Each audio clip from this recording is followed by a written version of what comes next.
सुप्रभात।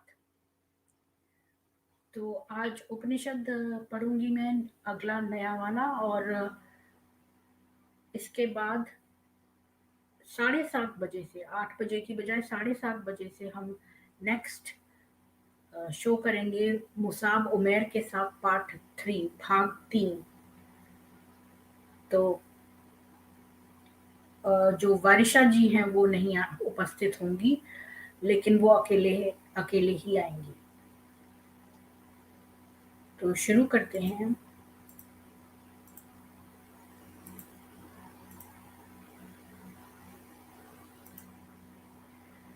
मुंडकोपनिषद। यह अथर्ववेद की शौनकीय शाखा की उपनिषद है, जिसमें 3 मुंडक हैं तथा प्रत्येक मुंडक में 2-2 खंड हैं। मुंडक शब्द का तात्पर्यार्थ मन का मुंडन कर अविद्या से मुक्त करने वाला ज्ञान है। इसमें महर्षि अंगिरा ने शौनक जी को परा अपरा विद्या समझाई है। प्रथम मुंडक के प्रथम खंड में ब्रह्म विद्या की परंपरा के बाद ऋषि संवाद के रूप में परा अपरा विद्या का विवेचन है एवं परा विद्या से ब्रह्म बोध तथा परमेश्वर से जगत की उत्पत्ति का वर्णन है।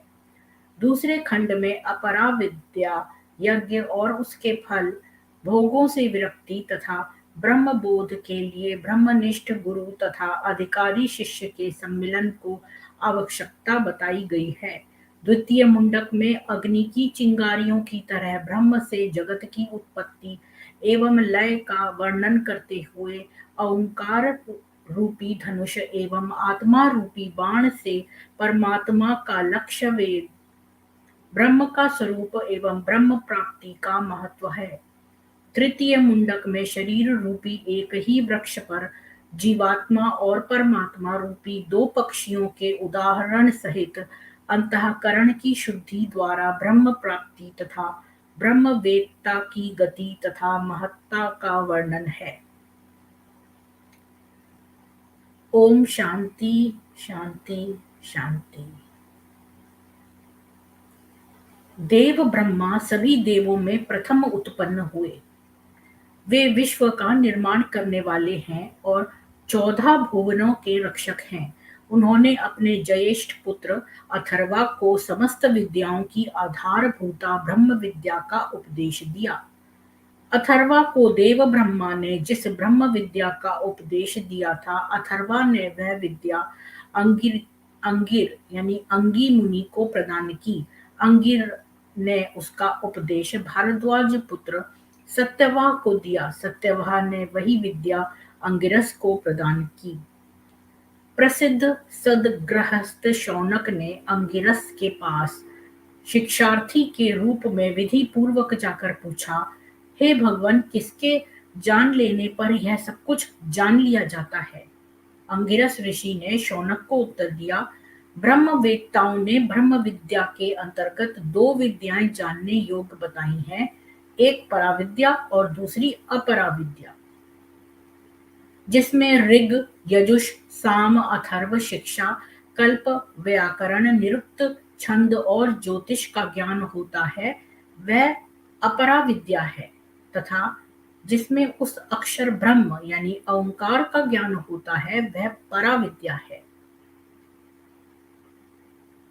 वह जो देखा ना जा सके, न पकड़ा जा सके, जिसका कोई गोत्र नहीं, कोई वर्ण नहीं, जिसे चक्षु और श्रोत्र की आवश्यकता नहीं, जिसे हाथ और पैरों की आवश्यकता नहीं, जो सदैव नित्य, व्यापक, सर्वत्र व्याप्त और अत्यंत सूक्ष्म है, जो क्षय रहित अथवा अनश्वर है, जो संपूर्ण भूतों का कारणभूत है, उस पर ब्रह्म को विवेकी जन सर्वत्र देखते हैं।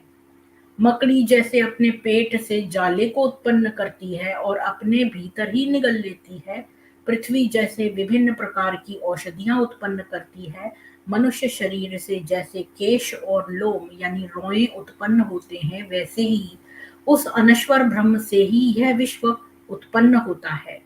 तप के द्वारा ब्रह्म बढ़ता है, बीज रूप को प्राप्त होता है, उससे अन्न उत्पन्न होता है, अन्न से प्राण, उससे मन, उससे सत्य यानी पंचभूत, उससे लोक और मनुष्यादि उनसे कर्म और कर्म से अमृत रूप फल प्राप्त होता है। जो सर्वज्ञ और सर्वविद है उसका तप भी ज्ञान युक्त होता है। उसी पर ब्रह्म से इस ब्रह्मांड में नाम रूप और अन्न उत्पन्न होता है। पर ब्रह्म काया रहित है, इसलिए उसके द्वारा किया हुआ तप लौकिक प्रचलन के आधार पर नहीं समझा जा सकता। वह अविरल शांत अगम स्थिति में संकल्प पूर्वक जो हलचल उत्पन्न करता है वही उसका तप है। सूक्ष्मदर्शी ज्ञानियों ने वेद मंत्रों में जिन कर्मों का दर्शन किया, त्रेता युग में उन्हीं का विविध प्रकार से विस्तार हुआ। हे सत्य की कामना से युक्त पुरुषों, अपने कर्मों का श्रेष्ठ फल प्राप्त करने के लिए इस जगत में यही मार्ग है कि आप सब नित्य ही श्रेष्ठ आचरण करें। देवताओं तक हव्य पहुंचाने वाले अग्नि के प्रदीप्त होने पर समिधाओं के बीच से जब ज्वालाएं धधक उठे, उस समय आज भाग आहुतियों के बीच में श्रद्धा पूर्वक क्रमशः आहुतियां प्रदान करें। जिसका अग्निहोत्र दर्श अमावस्या, पौर्णमास पूर्णमासी से रहित, चातुर्मास्य संबंधी यज्ञ तथा आग्रयण, शरद ऋतु में निर्दिष्ट यज्ञ से रहित, अतिथि पूजन से रहित, यथा समय किए जाने वाले यज्ञ तथा बलि वैश्व से रहित एवं विधि रहित है। ऐसा अग्निहोत्री अपने 7 जन्मों के पुण्य का विनाश करता है। काली कराली, अत्यंत तीक्ष्ण, मनोजवा यानी मन के समान चंचल, लाल वर्ण वाली, धूम्र वर्ण वाली, चिंगारी वाली तथा देदीप्यमान विश्वरुचि, ये अग्नि की 7 जिह्वाएं हैं। जो पुरुष इन देदीप्यमान अग्नि ज्वालाओं में यथा समय आहुतियां देता हुआ अग्निहोत्र कृत्य संपन्न करता है, उसे वे आहुतियां ही सूक्ष्म सूर्य रश्मियों के साथ देवाधिपति इंद्रदेव के पास स्वर्ग में ले जाती हैं। वे आहुतियां यजमान का सत्कार करती हुई उसे सूर्य रश्मियों के साथ ले जाती हुई कहती हैं कि आओ आओ, यह आपके शुभ कर्मों के पुण्य यानी फल से प्राप्त हुआ ब्रह्मलोक है। ये यज्ञ रूप अग्निहोत्रादि कर्म जिनमें 18 ऋत्विज यानी 16 ऋत्विज, यजमान और यजमान पत्नी कहे जाते हैं, सकाम कर्म के आदेश में आने से अस्थिर एवं नाशवान बताए गए हैं। जो मूढ़ लोग यही श्रेय है कहकर इनकी प्रशंसा करते हैं, वे बार बार जरा मरण को प्राप्त होते रहते हैं।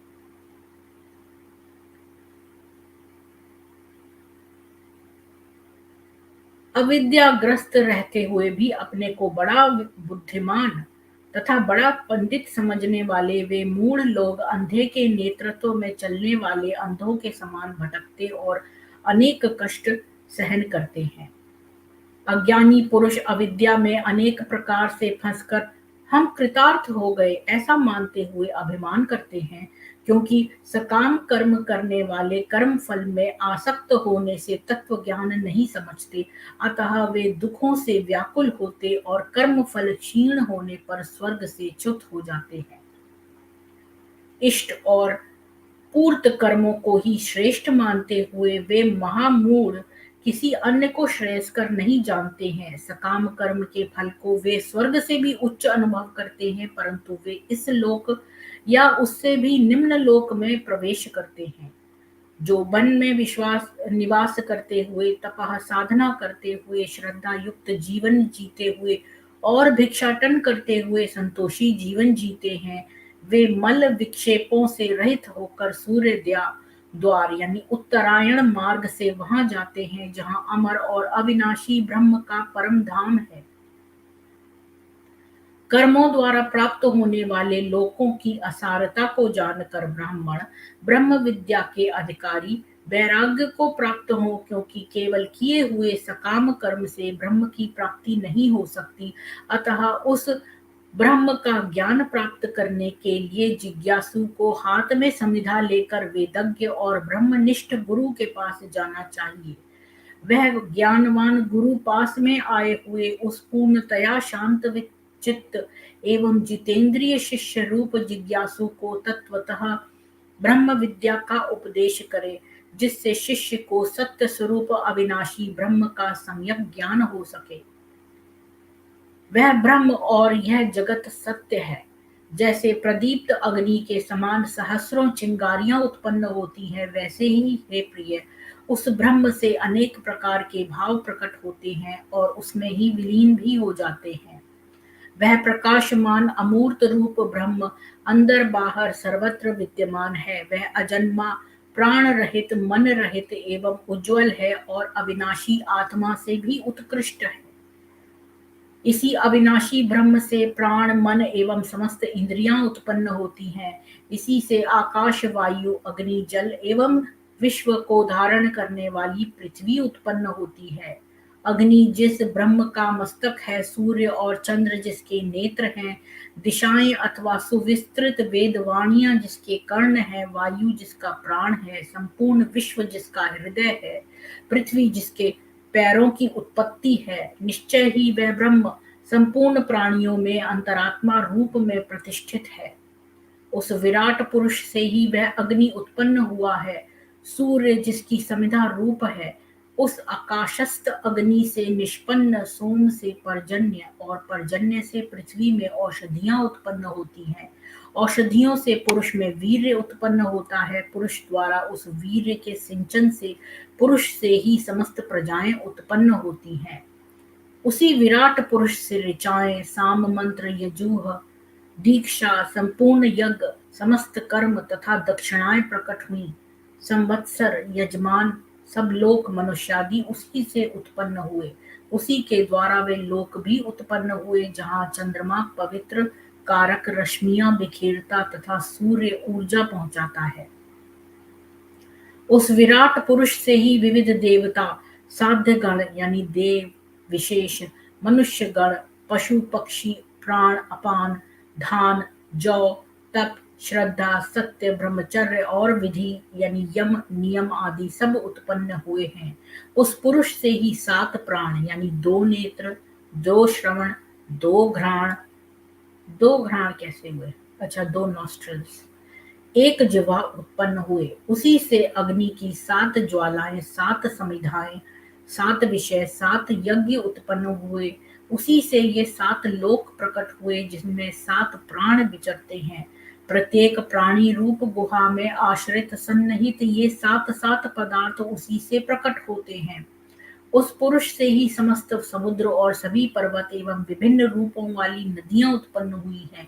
उसी से संपूर्ण औषधियां और रस की उत्पत्ति हुई। वही पुरुष सभी प्राणियों में अंतरात्मा रूप में प्रतिष्ठित है। हे सौम्य, ये संपूर्ण जगत, कर्म और तप सभी पर ब्रह्म रूप है। वह परम तत्व अमृत रूप है। जो पुरुष उस ब्रह्म को सभी प्राणियों की हृदय गुहा में अधिष्ठित जानता है, वह इस जगत में अविद्या ग्रंथि को खोल देता है। यह ब्रह्म प्रकाशमान, सब में व्याप्त, हृदय गुहा में विचरणशील तथा महान पद वाला है। इस ब्रह्म में चलने वाले, श्वास लेने वाले, पलक झपकने वाले सब प्राणी समाविष्ट होते हैं। जो सत असत रूप, वर्णीय, वरिष्ठ और जीवात्माओं से की बुद्धि से परे है, उस ब्रह्म को जानो। जो देदीप्यमान है, जो अणु से भी अति सूक्ष्म अणु है तथा जिसमें संपूर्ण लोक और उनके निवासी स्थित हैं, वही यह अविनाशी ब्रह्म है। वही प्राण है, वही वाणी और वही मन भी है। वही सत्य रूप और अमृत रूप है। हे सौम्य, मनन द्वारा उसका भेदन करना चाहिए, अतः उसका भेदन करें। उपनिषद रूप महाअस्त्र धनुष लेकर उस पर उपासना द्वारा तीक्ष्ण किया हुआ बाण चढ़ाएं और उसे खींचकर भावों से भरे चित्त से उस अविनाशी ब्रह्म का लक्ष्य भेदन करें। प्रणव ओंकार धनुष है, अंतरात्मा बाण है, ब्रह्म उसका लक्ष्य भेद माना गया है। उसे आलस्य प्रमाद रहित मनुष्य ही वेद सकता है। बाण से लक्ष्य भेद कर एकाग्रता पूर्वक उसमें तन्मय हो जाना चाहिए।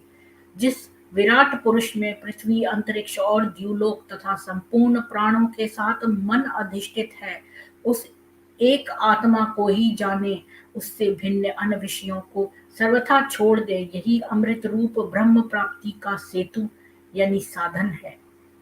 रथ चक्र की नाभि में जिस प्रकार अरे लगे होते हैं और जिस प्रकार शरीर की संपूर्ण नाड़ियां हृदय में एकत्र होती हैं, उसी प्रकार विभिन्न रूपों में संचरित होने वाला वह परब्रह्म हृदय के मध्य स्थित होता है।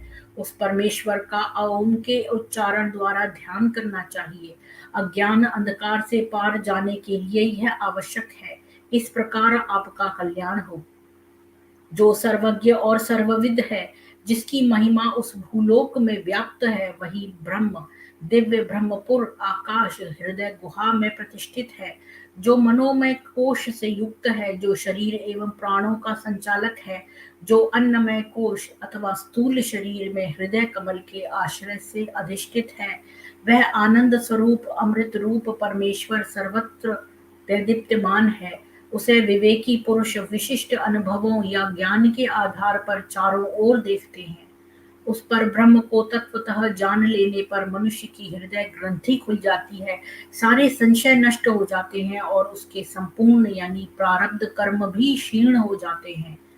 प्रकाशमय सूक्ष्म कोश में निर्मल और कला रहित ब्रह्म विद्यमान है। वह शुभ्र और ज्योतिर्मय संपूर्ण पदार्थों का ज्योति रूप है।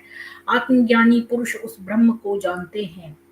वहां उस ब्रह्मलोक में न सूर्य प्रकाशित होता है और न चंद्रमा अथवा तारे। वहां ये बिजलियां भी प्रकाशित नहीं होती, फिर यह अग्नि कहाँ से प्रकाशित हो सकता है। उस एक ब्रह्म के ही प्रकाशित होने पर सब कुछ प्रकाशित होता है, उसका ही प्रकाश इन सब में चमकता है। वह ब्रह्म अमृत रूप ज्ञान ही है। ब्रह्म ही आगे और वही पीछे है, ब्रह्म ही बाईं और दाईं ओर है तथा ब्रह्म ही नीचे और ऊपर विस्तृत है। यह संपूर्ण जगत सर्वश्रेष्ठ ब्रह्म ही है। साथ साथ रहने तथा सख्य भाव वाले दो पक्षी एक ही वृक्ष पर रहते हैं। उनमें से एक उस वृक्ष के पिप्पल यानी कर्म फल का स्वाद लेता है और दूसरा अनशन यानी निराहार पूर्वक केवल देखता रहता है। समान वृक्ष देह पर निवास करने वाला जीवात्मा मोह में डूबा हुआ असमर्थ होकर शोक संतप्त रहता है। जब वह योगियों से सेवित परमात्मा की महिमा का बोध प्राप्त करता है, तब मुक्त हो जाता है। जब वह जीव दृष्टा रूप प्रकाशमान परम पुरुष विश्व के उत्पत्ति कर्ता ब्रह्मा के रचयिता को देखता है, तब वह विद्वान पाप पुण्य को त्याग कर निर्मल और श्रेष्ठ साम्य रूप को प्राप्त हो जाता है। यह ब्रह्म ही सब प्राणियों के अंदर प्राण रूप में प्रकाशित हो रहा है। जो विद्वान इसे जानता है, वह अहंकारोक्ति नहीं करता। वह आत्मा में क्रीड़ा करने वाला और आत्मा में रमण करने वाला पुरुष जगत में कर्म करते हुए ब्रह्म ज्ञानियों में श्रेष्ठता को प्राप्त होता है। आत्मा रूप उस ब्रह्म की प्राप्ति सत्य भाषण, तपस्या, सम्यक ज्ञान, ब्रह्मचर्य आदि निश्चित व्रतों से होती है। वह शुभ्र यानी उज्ज्वल ज्योतिष्मान ब्रह्म शरीर के अंदर अधिष्ठित रहता है। उसे वही योगी देख पाते हैं जो स्वयं को दोषों से मुक्त कर लेते हैं। सत्य की ही विजय होती है, झूठ की नहीं। सत्य से ही देवयान मार्ग परिपूर्ण है। इसके द्वारा कामना रहित ऋषिगण उस पद को प्राप्त होते हैं जहाँ सत्य के श्रेष्ठ भंडार रूप परमात्मा का निवास है। वह ब्रह्म परमात्मा अत्यंत महान और दिव्य है। वह सहज चिंतन की सीमा से भी परे है। वह सूक्ष्माति सूक्ष्म रूप में प्रकाशित होता है। वह अत्यंत दूर से भी अति दूर है तथा निकट से निकटस्थ भी है। वह सूक्ष्म दृष्टाओं की दृष्टि में प्रत्येक प्राणी के अंदर हृदय गुहा में प्रतिष्ठित है। वह ब्रह्म अथवा आत्मा न नेत्रों से ग्रहण किया जाता है, न वाणी से, न अन्य इंद्रियों से ग्रहणीय है। वह तप से अथवा कर्मों से भी ग्रहणीय नहीं है। ज्ञान प्रसाद से ज्ञानी शुद्ध अंतःकरण वाला होता है। तब वह ज्ञान ध्यान के द्वारा कला रहित परमात्मा को देखता है। यानी कि शुद्ध अंतःकरण आपको पहले बनाना होगा, तब आप उस परमात्मा को देख सकेंगे। वह सूक्ष्म आत्मा मन के द्वारा जानने योग्य है, जिसमें देह से संबद्ध 5 रूपों वाला प्राण स्थित है। इन्हीं प्राणों से संपूर्ण प्रजाओं का मन भी व्याप्त है, जिसके शुद्ध हो जाने पर यह आत्मा प्रकाशित होने लगता है। निर्मल अंतःकरण वाला आत्मज्ञानी जिस जिस लोक का मन से चिंतन करता है, जिन कामनाओं को चाहता है, वह उस लोक को और उन कामनाओं को प्राप्त कर लेता है। अतः ऐश्वर्य आदि की इच्छा करने वाला मनुष्य आत्मज्ञानी का अर्चन करे। यहाँ एक महत्वपूर्ण मर्म प्रकट किया गया है। लौकिक कामनाग्रस्त मनुष्य तमाम पुरुषार्थ करके इच्छित वस्तुओं का संग्रह करने के बाद जो सुख अनुभव करता है, निर्मल अंतःकरण वाले को वह सुखानुभूति संकल्प मात्र से हो जाती है। इसलिए ऐश्वर्य संग्रह पूर्वक संतोष खोजने वालों के लिए भी यही उचित है कि वे आत्मज्ञानी को श्रेष्ठ मानकर उनका अनुगमन करें। आत्मज्ञानी साधक उस निर्मल और ज्योतिर्मय ब्रह्म के परमधाम को जान लेता है, जिसमें यह संपूर्ण विश्व समाहित है। जो साधक निष्काम भाव से परमेश्वर की उपासना करते हैं, वे विवेकी पुरुष इस शरीर के जन्म चक्र यानी देह के बंधन को लांघ जाते हैं। जो कामनाओं को मन में रखते हुए उनकी पूर्ति चाहता है, वह उनकी पूर्ति के कारण वहां वहां उत्पन्न होता रहता है। परंतु जो कामनाओं से पूर्णतया तुष्ट हो चुके हैं, उस कृतार्थ हुए पुरुष की सभी कामनाएं इस शरीर में शरीर के साथ ही विलीन हो जाती हैं। यह आत्मा न तो प्रवचन से प्राप्त होता है, न मेधा यानी विशिष्ट बुद्धि से अथवा बहुत श्रवण करने से ही प्राप्त होता है। जो पुरुष केवल उस आत्मा की प्राप्ति की इच्छा करते हैं, उसी इच्छा से वह प्राप्त होता है। उसी साधक के लिए यह आत्मा अपने स्वरूप को प्रकट कर देता है। लौकिक ज्ञान प्राप्त करने की विधियों से आत्मज्ञान प्राप्त नहीं होता। लौकिक ज्ञान पदार्थ की तरह है, जिन्हें पुरुषार्थ पूर्वक हस्तगत किया जा सकता है। आत्मज्ञान चेतना युक्त है। वह साधक की पात्रता देख कर स्वयं ही अपने स्वरूप को उद्घाटित करता है।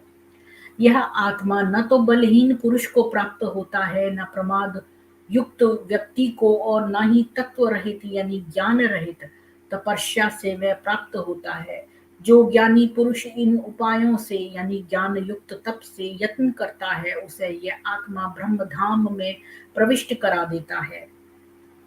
कामना से रहित विशुद्ध अंतःकरण वाले ऋषिगण ज्ञान से तृप्त होकर परम शांत रहते हुए उस परमात्मा को प्राप्त कर लेते हैं।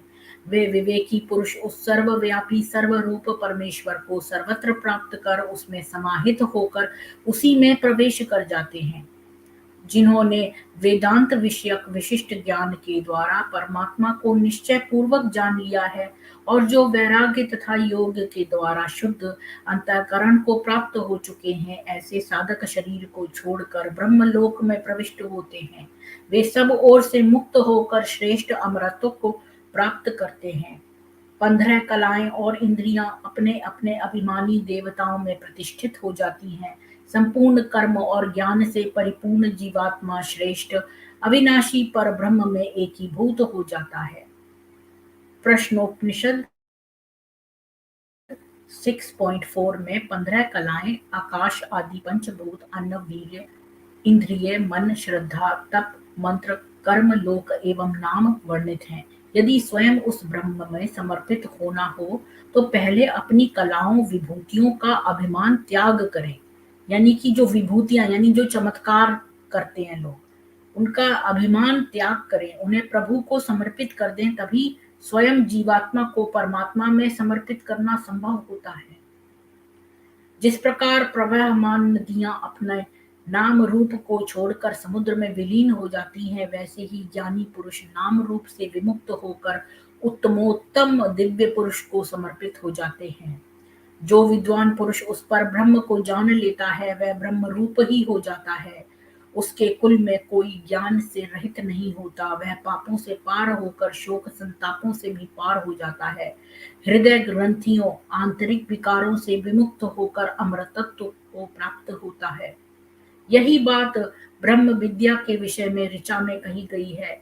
जो निष्काम भाव से कर्म करने वाले वेद शास्त्रों के ज्ञाता ब्रह्म के उपासक और एकर्षि नामक अग्नि में स्वयं श्रद्धा पूर्वक हवन करने वाले हैं तथा जिन्होंने विधि पूर्वक सर्वश्रेष्ठ व्रत का पालन किया है, उन्हीं को यह ब्रह्म विद्या कहनी चाहिए। उस ब्रह्म के इस सत्य को प्रथम अंगिरा ऋषि ने प्रकट किया था। जिसने ब्रह्मचर्य व्रत का पालन नहीं किया, वह इसे नहीं जान सकता। उन ब्रह्म ज्ञानी पुरुषों को बार बार नमस्कार है। इति शांति। तो ये उपनिषद समाप्त हुआ और मुझे ये उपनिषद बहुत ही अच्छा लगा, क्योंकि इसमें अ, मेरे को बहुत आनंद आया ब्रह्म के बारे में जानकर, और कैसे लोग विभूतियों के चक्कर में पड़ जाते हैं, और जो लोग अ, जो ये चमत्कार वगैरह करते हैं और इन लोगों को अहंकार हो जाता है कि तो वो परमात्मा को नहीं पा सकते। अगर आप केवल इस मार्ग पे चलें कि आप कर्म अच्छे करते रहें, तो आप सोचें कि आप बहुत श्रेष्ठ व्यक्ति हैं, तो ये भी आपको ब्रह्म की तरफ नहीं ले जाता, बल्कि ऐसे व्यक्ति को मूढ़ व्यक्ति कहा गया है। तो वही बात है कि ये सब चीज़ें आनी ज़रूरी हैं। अच्छे कर्म जो हैं सुकर्म, और उसके साथ ज्ञान प्राप्ति भी ज़रूरी है और ब्रह्मचर्य भी ज़रूरी है। तो